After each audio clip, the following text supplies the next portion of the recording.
বিশ্বকবি রবীন্দ্রনাথ ঠাকুরের আফ্রিকা।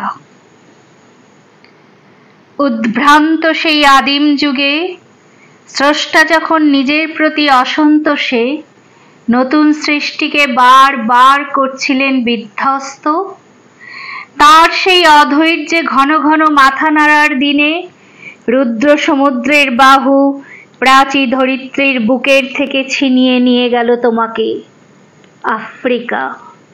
বাঁধলে তোমাকে বনস্পতির নিবিড় পাহারায়, কৃপণ আলোর অন্তঃপুরে। সেখানে নিভৃত অবকাশে সংগ্রহ করছিলে দুর্গমের রহস্য, চিনছিলে জল স্থল আকাশের দুর্বোধ সংকেত। প্রকৃতির দৃষ্টি অতীত জাদু মন্ত্র জাগাচ্ছিল তোমার চেতনাতীত মনে। বিদ্রুপ করছিলে ভীষণকে বিরূপের ছদ্মবেশে, শঙ্কাকে চাচ্ছিলে হার মানাতে, আপনাকে উগ্র করে বিভীষিকার প্রচণ্ড মহিমায় তাণ্ডবের দুন্দুভিনী নাদে। হায় ছায়াবৃতা, কালো ঘুমটার নিচে অপরিচিত ছিল তোমার মানব রূপ উপেক্ষার আবিল দৃষ্টিতে। এলো ওরা লোহার হাত করি নিয়ে, নখ যাদের তীক্ষ্ণ তোমার নেকড়ের চেয়ে। এলো মানুষ ধরার দল, গর্বে যারা অন্ধ তোমার সূর্যহারা অরণ্যের চেয়ে।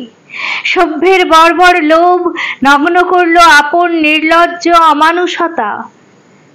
তোমার ভাষাহীন ক্রন্দনে বাষ্পাকুল অরণ্য পথে পঙ্কিল হলো ধূলি তোমার রক্তে অশ্রুতে মিশে। দস্যু পায়ের কাঁটা মারা জুতোর তলায় বিভৎস কাদার পিণ্ড চিরচিহ্ন দিয়ে গেল তোমার অপমানিত ইতিহাসে।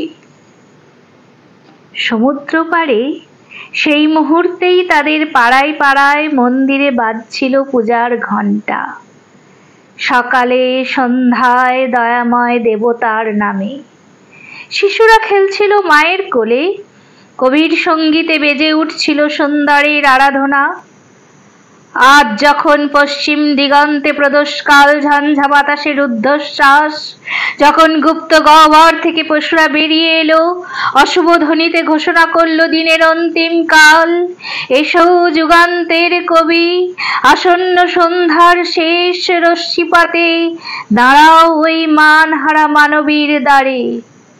বলো ক্ষমা করো, হিংস্র প্রলাপের মধ্যে সেই হোক তোমার সভ্যতার শেষ পুণ্যবাণী।